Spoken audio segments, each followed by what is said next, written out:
Your perception of me is a reflection of you. My reaction to you is an awareness of me. Have you ever observed how someone's criticism of you or others can seem suspiciously similar to a confession?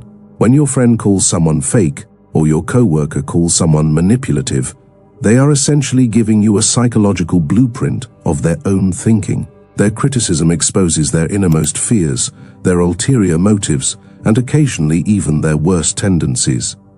I'll demonstrate for you in the coming minutes how to interpret these verbal cues and what the speaker truly means by them. Welcome to an exploration of one of the most illuminating facts in psychology. We're going to look at how talking about other people can turn into an unintentional autobiography today. We'll learn why our perception of others is really a window into our own souls, and how realizing this can change not only how we perceive others but also how we perceive ourselves. Take a deep breath, relax, and get ready to see conversation from a whole new perspective. A story sums up exactly what occurs when we discuss other people. On one date, the man spent 3 hours telling the woman how great he was, how people liked him, and how he couldn't stand subpar work. Every time he spoke, she couldn't help but think of his sorrow rather than his greatness. He was announcing what he believed he was concealing. He thought he was projecting something externally, but it was actually coming from deep inside. Carl Jung referred to this as projection, one of the most potent psychological forces. Jung found that we unconsciously project aspects of ourselves onto other people that we find difficult to accept or don't want to see. It's similar to having a mental movie projector that projects our inner turmoil onto the screen of another person's life. When we talk about other people, we frequently talk about the parts of ourselves that reside in what Jung referred to as the shadow, those facets of our personalities that we have suppressed because they cause us discomfort. Consider it this way. You may be struggling with your own selfishness if you frequently observe others being selfish. Maybe you're having trouble controlling your own judgmental tendencies if you regularly perceive other people as judgmental. In reality, the man on that date was exposing his deep insecurity rather than his confidence. The qualities that we find most obvious in other people are frequently the same qualities that we possess, whether we are aware of them or not. This is just the way our minds function. It is not a defect in human nature. We pay attention to what we know, and even when we believe we don't, we know ourselves better than anyone else. Imagine two people watching the same sunset. One sees breathtaking beauty and feels peace.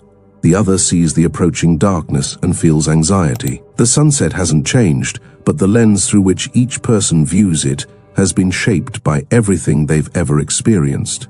This is exactly what happens when we describe other people. We don't see them as they truly are. We see them through the colored glass of our own past. Daniel Kahneman, the Nobel Prize-winning psychologist, showed us how our minds create shortcuts called cognitive biases. One of the most powerful is confirmation bias, our tendency to notice and remember things that match what we already believe. When we talk about others, we're not giving an objective report. We're filtering their actions through our own emotional wounds, our victories, our fears, and our hopes. A person who was betrayed by a friend might describe someone's kindness as manipulation. Someone who grew up feeling ignored might see another person's quiet nature as arrogance. We unconsciously search for evidence that confirms what our past has taught us to expect. This means that when we describe someone else, we're actually revealing the story of our own life, the details we choose to focus on, the emotions that rise up in us, the patterns we claim to see. These are all chapters from our own autobiography. Two people can meet the same individual and come away with completely different descriptions, not because that person is inconsistent, but because they've each viewed them through the unique lens of their own journey. Our past experiences don't just influence what we see, they become the very glasses through which we look at the world. Listen closely to how someone describes another person's choices and you'll discover something profound. You're not just hearing about that other person, you're hearing a complete map of the speaker's moral world. When we judge others, we reveal the invisible compass that guides our own decisions. The things that make us shake our heads, the behaviors that spark our outrage, the actions we find admirable. These reactions are like fingerprints of our deepest values. Lawrence Kohlberg spent his life studying how people make moral decisions, and he discovered that we each carry within us a personal hierarchy of what matters most. Some people value loyalty above all else, while others prize individual freedom. Some see the world through the lens of fairness, while others focus on care and compassion. When we criticize someone for being too selfish or praise them for being responsible, we're not making neutral observations. We're revealing which virtues we hold sacred and which sins we fear most in ourselves. Here's where it gets especially revealing. We often condemn most harshly in others what we struggle with internally. The person who constantly notices others' dishonesty might be wrestling with their own relationship to truth. Someone who judges others for being attention-seeking might be longing for recognition themselves. Aristotle understood this when he wrote about virtue ethics. He knew that our judgments of others often reflect our own moral battles. When we point out someone's flaws, we're inadvertently drawing a map of our own internal conflicts. Our moral outrage becomes a mirror, showing us exactly where our own character feels most fragile and uncertain. As we examine these concepts together, pause to consider what's ahead for you. What trends in your own conversations are you starting to notice? If this reflection is helpful to you, please subscribe so that you can be a part of our community of introspective adventurers. Words have a secret life of their own. When we describe others, we choose from thousands of possible details, yet we focus on just a few.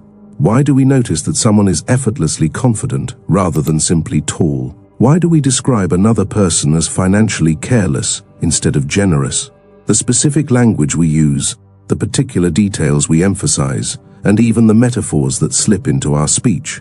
All of these choices reveal the landscape of our own longings and fears. Jacques Lacan, the French psychoanalyst, showed us that our unconscious mind speaks through the words we choose, often without our awareness.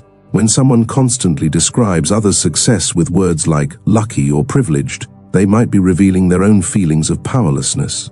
When another person always notices how put together others appear, they could be expressing their own desire for control and order. The details we spotlight in others are often the very things we wish we had more of in ourselves, or the things we're afraid we possess too much of. Consider how envy disguises itself in our descriptions. We might say someone is showing off when they share good news, revealing our own hunger for recognition. Or we might describe someone as too nice when we secretly wish we could be more generous ourselves. George Lakoff discovered that the metaphors we use shape how we think, and when we talk about others, our metaphors often betray our hidden dreams. The person who describes others as climbing the ladder might be revealing their own ambition, while someone who talks about others finding their path might be expressing their own search for direction. Our words about others become breadcrumbs leading directly to our own unconscious desires. We are creatures woven from relationships, and nowhere is this more evident than in how we describe others' connections. When we observe someone's friendship, romance, or family bonds, we're not just witnessing their story, we're revealing the blueprint of our own relational world. The way we interpret someone's closeness or distance, their loyalty or independence, their need for space or togetherness, all flows from the deep well of our own attachment experiences. John Bowlby's groundbreaking work on attachment theory shows us that our earliest relationships create invisible templates that shape how we see all future connections. Someone who describes others as clingy might carry within them a fear of being overwhelmed, rooted in their own need for independence. Another person who consistently notices when others seem distant or unavailable might be revealing their own hunger for deeper connection. We don't just observe relationships, we filter them through the lens of our own attachment style, our own wounds, and our own hopes for human connection. Martin Buber wrote about the sacred space between people, what he called the I-thou relationship. When we describe how others relate to each other, we're inadvertently revealing what we believe this sacred space should look like. The person who admires others' healthy boundaries might be struggling with their own limits. Someone who notices when others really listen to each other might be longing for that quality of attention in their own life. Our observations about others' relationships become a mirror, reflecting not just what we've experienced, but what we deeply yearn for. In describing how others love, connect, and belong, we're really describing the shape of our own relational hunger. Here lies one of the most beautiful mysteries of human consciousness. The moment we truly understand that our words about others are windows into ourselves, everything changes. It's like discovering that what we thought was a one-way mirror has been transparent all along. This awareness doesn't diminish our ability to see others clearly, it actually enhances it. When we recognize our own projections, biases, and hidden desires in our descriptions, we begin to separate what belongs to us from what belongs to them. Jiddu Krishnamurti spent his life exploring this delicate dance between self-knowledge and perception. He taught that true observation begins when we can watch our own minds at work, noticing how our past experiences and unconscious patterns color everything we see. When we catch ourselves describing someone as too sensitive, we can pause and ask, what in my own relationship with sensitivity is speaking right now? This isn't about becoming paralyzed by self-doubt, but about developing what we might call conscious observation, seeing others with awareness of our own inner landscape. Viktor Frankl discovered that our deepest growth often comes through this kind of self-transcendence, the ability to step outside ourselves and observe our own patterns with compassion. When we understand that every description of another person contains a piece of our autobiography, we gain something precious: the freedom to choose our responses rather than being controlled by unconscious reactions. We can still share our perceptions and insights about others, but we do so with humility, knowing that we're always seeing through the lens of our own experience. This awareness doesn't make us less human, it makes us more conscious humans, capable of deeper empathy and genuine connection. The paradox completes itself. By understanding how we reveal ourselves through others, we become more truly ourselves. We began this journey with a simple observation, that when people talk about others, they often reveal more about themselves than they realize. Through our exploration, we've discovered that this isn't just an interesting quirk of human nature, it's a profound truth about how consciousness works. Every description we offer of another person becomes an involuntary autobiography, written in the language of projection, filtered through the lens of our personal experience, colored by our values, shaped by our unconscious desires, and reflecting our deepest needs for connection. Remember that mirror we talked about at the beginning? Carl Jung's insight that everything we say about others is really a confession about ourselves. Now we can see how beautifully complex that mirror truly is. It reflects not just our shadows and projections, but our entire inner world, our wounds and our wisdom, our fears and our hopes, our past experiences and our future dreams. When we understand this, something magical happens.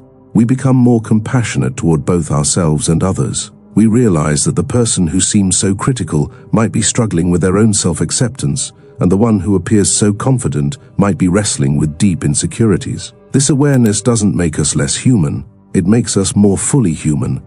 It invites us to listen differently, to speak more thoughtfully, and to recognize that every conversation is an opportunity for both revelation and connection. The next time you find yourself describing someone else, pause for a moment. Listen to your own words. What story are they telling about you? What part of your own journey are they revealing? In that gentle pause, you might discover not just something new about the person you're describing, but something precious about yourself. After all, the most profound journey we can take is the one that leads us home to who we really are. I appreciate you joining me on this introspective journey. Have you observed these trends in your conversations? I'm interested in your personal findings. Which revelations caught you off guard?